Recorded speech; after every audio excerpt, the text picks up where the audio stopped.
Kita awali dengan definisi. Apa sebenarnya select?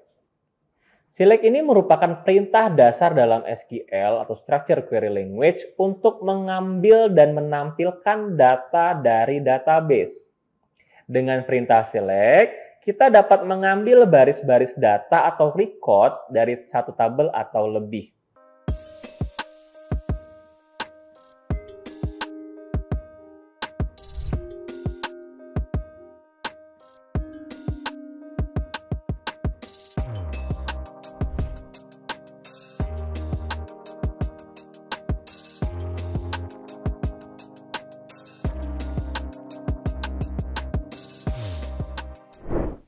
Assalamualaikum warahmatullahi wabarakatuh. Bertemu kembali dengan saya Yudi Rahmanto pada channel YouTube Kuliah Teknokrat dan tetap di mata kuliah Sistem Basis Data.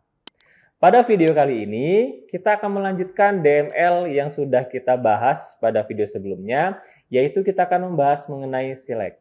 Ya, select adalah salah satu bagian dari pengolahan data, namun di sini lebih terfokus untuk bagaimana select ini mengambil informasi kembali dari tabel. Materi kita pada video ini terfokus mengenal apa itu select, kemudian perintah dasar select itu seperti apa, dan contoh penggunaan select. Adapun capaian pembelajarannya, kita akan mampu memahami definisi select, kemudian memahami perintah dasar select, dan terakhir adalah memahami contoh penggunaan dari select itu sendiri. Kita awali dengan definisi. Apa sebenarnya select? Select ini merupakan perintah dasar dalam SQL atau Structured Query Language untuk mengambil dan menampilkan data dari database. Dengan perintah select, kita dapat mengambil baris-baris data atau record dari satu tabel atau lebih. Namun untuk select pada video ini, kita berfokus mengambil data dari satu tabel. Karena jika sudah lebih dari satu tabel, ada materi sendiri, nanti namanya join. Kita pahami perintah dasar select. Perintah dasar ini lebih ke urutan. Jadi pada saat penggunaan select sebenarnya ada beberapa klausa ataupun tambahan ya yang bisa digunakan, namun urutannya harus sesuai dengan perintah dasar ini. Sebagai contoh, select from, where, group by, having, order by, limit. Jadi kalau lengkap, select itu sebenarnya sebanyak ini yang bisa kita bubuhkan untuk statementnya. Namun terkadang jika kita ingat video sebelumnya, kita hanya gunakan beberapa ya yang sudah ada di sini, select dan from. Sebagai contoh di video sebelumnya, select bintang from jenis. Ya, kita baru pakai dua statement, select dan from-nya. Namun ternyata masih banyak ya selain select dan from. Penggunaan where. Where di situ digunakan untuk kondisi. Kemudian group by digunakan untuk mengelompokkan. Having adalah kondisi untuk pengelompokan tadi. Order by untuk pengurutan datanya. Dan limit untuk membatasi data yang akan ditampilkan. Jadi sekompleks ini sebenarnya penggunaan dari select. Apakah sifatnya harus? Sebenarnya tidak. Urutan ini bersifat opsional. Artinya, jika ada bagian yang tidak kita butuhkan, tidak harus kita bubuhkan dalam perintah select yang kita buat. Sebagai contoh, kita hanya butuh select from dan where. Boleh atau tidak? Ya boleh. Atau lagi, kita hanya butuh select from, where, dan order by. Boleh atau tidak? Boleh. Ya, walaupun ada beberapa urutan yang kita lewatkan. Jadi, yang penting adalah jangan terbalik untuk membuat urutannya. Contoh yang terbalik itu seperti ini. Select bintang from, where, kemudian order by, lalu group by. Nah, urutannya berubah. Pada saat berubah, biasanya ada masalah di pengecekan query yang kita buat. Gitu ya. Jadi ini tolong dijadikan acuan dalam pembuatan perintah dasar select. Contoh, kita mulai dari hal yang sederhana. Contoh pertama adalah select menggunakan bintang atau asterik. Penggunaan bintang, ya seperti contoh kita di video sebelumnya, mengartikan adalah memanggil seluruh kolom atau field dalam sebuah tabel tersebut. Jadi sebagai contoh, select bintang from barang. Artinya tampilkan seluruh kolom dan seluruh data pada tabel barang ya tanpa terkecuali karena ada asterik di situ atau bintang. Oke. Contoh kedua, bagaimana jika kita tidak menginginkan semua kolom ditampilkan atau semua field ditampilkan? Gunakan cara kedua, yaitu setelah select, jangan gunakan bintang, tapi panggil kolom yang dibutuhkan. Kita lihat contoh. Select kode barang, koma nama barang, koma harga barang, koma warna barang. Dari sini kita sudah paham, kita hanya membutuhkan 4 kolom yang harus ditampilkan, tidak keseluruhan. Hanya kode, nama, harga, dan warna. From, dari, tabel mana? Tabel barang. Oke, jadi kita bisa gunakan cara kedua jika membatasi kolom yang akan ditampilkan. Contoh ketiga, bagaimana dengan contoh ketiga itu menyertakan nama tabel? Penggunaan contoh ketiga biasanya akan dipakai nanti pada saat kita belajar join. Ya, karena di sini yang membedakan adalah kita menyebutkan nama tabel terlebih dahulu, titik baru nama fieldnya. Jadi sebagai contoh, select barang titik kode barang, koma, barang titik nama barang, koma, barang titik harga barang, from barang. Dari contoh ini, tabel barang di awal nama field mempertegas bahwa field yang ditampilkan itu harus berasal dari tabel barang. Nah, jika memang kita hanya menampilkan dari satu tabel, saya sarankan tidak perlu menggunakan teknik ketiga, karena akan memperbanyak query-nya saja. Namun, jika kita bermain join nanti, ini akan terpakai. Contoh keempat, yaitu penggunaan alias. Apa yang membedakan contoh ketiga dengan keempat? Coba kita perhatikan. Ya, di sini menggunakan alias huruf A, tidak menggunakan kata-kata tabel barang seperti tadi. Teknik ini digunakan jika penggunaan pemanggilan nama tabel dirasa sangat panjang. Jadi terlihat query-nya akan sangat banyak sekali. Jika kita membuat alias seperti ini, akan lebih sederhana. Karena tabel barang akan diwakili dengan huruf A. Apakah boleh pakai huruf lain? Ya boleh. Ya, ini cuma contoh. Sebagai contoh, select A titik kode barang, koma A titik nama barang, koma A titik harga barang. From barang spasi A. Dari sini diperjelas bahwa from barang spasi A mengartikan bahwa A itu adalah alias dari tabel barang. Seperti itu ya. Jadi kurang lebih dari contoh 1 sampai dengan contoh 4, ini adalah penggunaan select secara standar, hanya menggunakan select dan from. Oke, kita lanjutkan. Jika ingin menampilkan record ataupun data dengan syarat tertentu, apa yang harus dilakukan? Kita gunakan klausa where, di mana. Jadi sebagai contoh, jika kita punya tabel barang, dengan data yang sangat banyak, namun ternyata data yang ditampilkan itu harus kita filter. Hanya ingin menampilkan data di tabel barang yang harganya lebih dari 1 juta. Apa yang harus dilakukan? Ya, kita gunakan klausa where. Sebagai contoh, select bintang from barang, tampilkan seluruh kolom di tabel barang, where harga barang lebih dari 1 juta. Dengan teknik ini, kita akan memfilter data yang akan ditampilkan, yaitu hanya harga yang lebih dari 1 juta. Sebagai contoh, data yang ditampilkan itu ada 2 barang ya, B02 dan B09, di mana kalau kita lihat harga barangnya, ternyata benar. Kedua barang ini memiliki harga di atas 1 juta. Satu barang harganya 1.050.000, satu barang lagi harganya 7.200.000.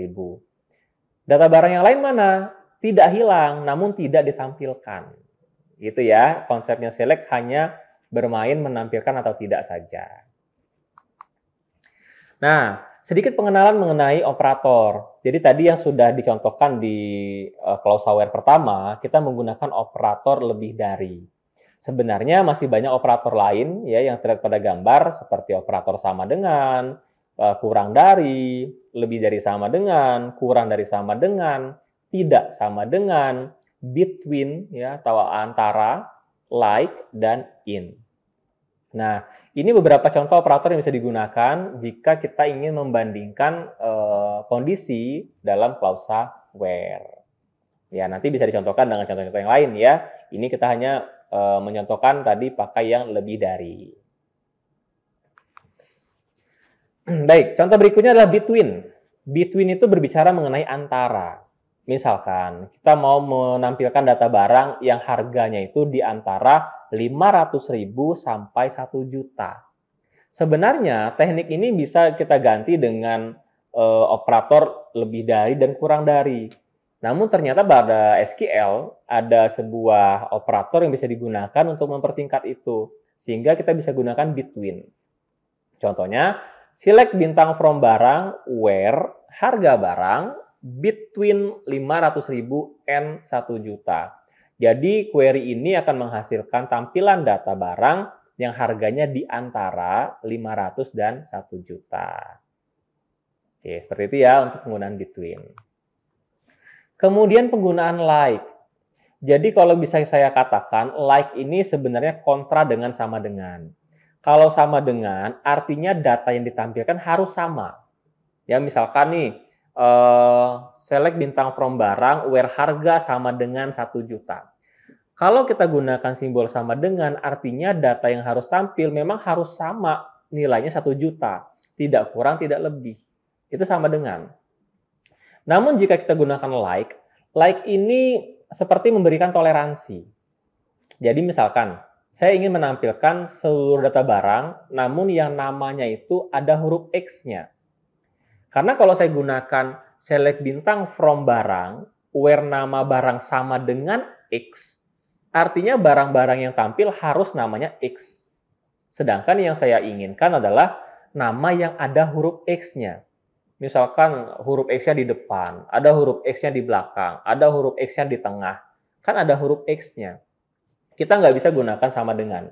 Kita harus gunakan simbol ataupun operator di situ like. Sebagai contoh, select bintang from barang, where nama barang like, petik 1%, X% petik 1. Apa itu persen? Persen di sini sebagai toleransi. Yang artinya jika persen diletakkan di awal, artinya teks ataupun huruf ya, ataupun karakter di awal boleh apa saja. Yang penting ada X-nya. Kalau kita letakkan di akhir persennya, depannya harus X misalkan, tapi ujungnya boleh apa saja. Kalau kita gunakan seperti contoh, persen X persen, artinya toleransi ada 2. Boleh depannya apa saja, boleh belakangnya apa saja, yang penting ada huruf X. Nah, jadi penggunaan persen, depan, belakang, ataupun kedua-duanya akan menampilkan nilai yang berbeda juga di tampilan datanya. Ya, persen di awal artinya toleransi di awal, persen di akhir artinya toleransi di akhir, persen dua-duanya artinya toleransi awal dan akhir. Ya, kita lihat contoh data. Ya, di sini yang tampil nama barangnya adalah Mouse Gaming Razor X.